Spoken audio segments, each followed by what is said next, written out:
Hi everyone, Sandra here. Welcome back to Homesteading Ways. And today I am going to be cutting up this aloe vera so I can store the gel. And I figured, why not show you guys how I do it in case you want to do it too. Well, to get started, you're basically going to get a good knife and a cutting board. And we're going to first cut the end off here.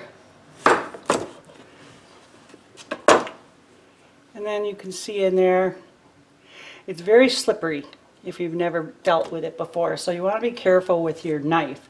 But we're just going to cut off the edges here. Let me turn this around.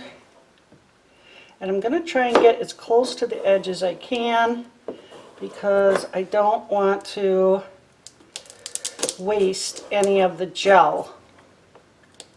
Now, a lot of people start doing this at the beginning of summer in preparation for sunburns, and that's a great idea. But you can use aloe for so many different things that it doesn't have to be just at the beginning of summer that, you know, you buy some and you start prepping it. I'm going to turn this again. Anyways, some people ingest aloe. It's perfectly safe and good for you. I usually don't, but you can.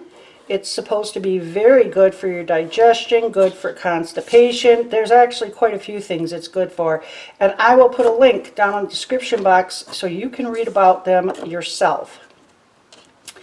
So now the last of it, I'm going to try and go up under here as thin as I can.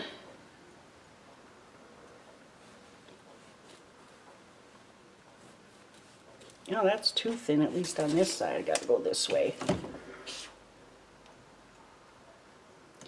But I am going to be storing some of this for long term and then also for short term. I want to use a bunch of it this week. I want to see how far. Okay, that's doing good. So that's what I'm going to show you guys. And this is good. It's a beautiful moisturizer. It makes a terrific mask. You can just put this on your face, let it dry, and then just wash it off with some cool water. And then you can add, or you can add to it. You know, you can add honey, lemon juice, even yogurt. People add a lot of different things to their masks depending on, you know, their skin type. But this is good for arthritis. It has anti-inflammatory properties to it and also pain relieving. It's good for psoriasis.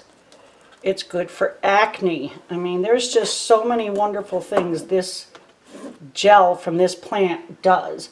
So anyways, once you have your thing cut up here, this has a little bit, but not a lot. For the long-term storage, I'm going to be putting them, let me see here.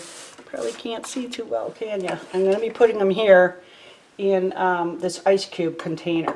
Now, I'm not going to fill the ice cube, you know, each compartment completely full, because that's kind of big for me to be using for like, you know, single whatever use. So I'm only going to fill it like halfway. And you're just going to scoop that gel out. In fact, this is pretty thick here, so I'm going to start down here. Make sure your hands are completely clean. You wash them right before you do this. Now see, it's like, you know, translucent and kind of jelly-like, but it's still firm. So I'm going to put like a piece like this, if I can, in each one. And then when it's in there, I'm going to chop it up a little bit. You don't have to add anything to this. Wow, really slippery. So just keep grabbing what you need and getting it in there.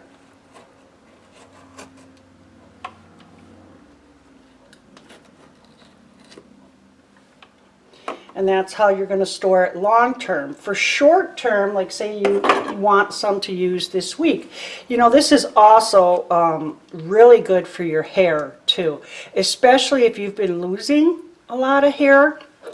You just rub some of this on your scalp, let it sit for about 10 minutes or so, and then go ahead and wash it all out. There's an ingredient in here, I can't remember if it's an enzyme or what it is, but it helps to keep you from losing your hair. And it also is really good for circulation, which is why it helps, you know, with arthritis. But on your head, circulation is important for hair growth. So you can use it there too. So I'm going to put, you know, just a little bit. I use this on my hands a lot. But this week I'm going to be putting, doing a couple of face masks. So I want to make sure I have enough. Okay, I think I have enough for what I'm going to be using this week. And so I'm just going to, you know, break it up a little bit. In the fridge, this should last you about a week. And then once you have your ice cube tray filled up, you're going to put that in the freezer, you're going to let them freeze, then you're going to pop them out, and you're going to store them in a container or a bag or something in your freezer. They'll last for sure 6 months in your freezer. You'll probably use them up before then, but that's about how long they will last.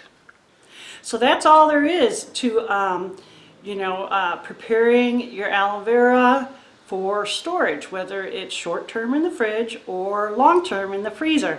And I encourage you to look that link up, click on the link down in the description box, but also do a little research of your own, because it really is a wonderful plant. I know a lot of us have it in our kitchens. I have a small plant. I bought that giant leaf from the store. A lot of stores sell them now, grocery stores. But we keep them for cuts and burns in particular. It's beautiful for that. And it is. Anytime you have a rash or you've been stung by a bee, anything to do like with the skin, aloe vera is wonderful. You'll want to use it. You'll want to have it on hand.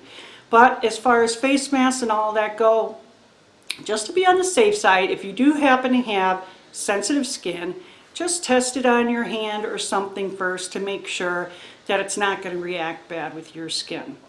Anyhow, thanks for watching, you guys. Give it a thumbs up if you enjoyed it. If you're not a subscriber already, please make sure to hit that subscribe button and the bell.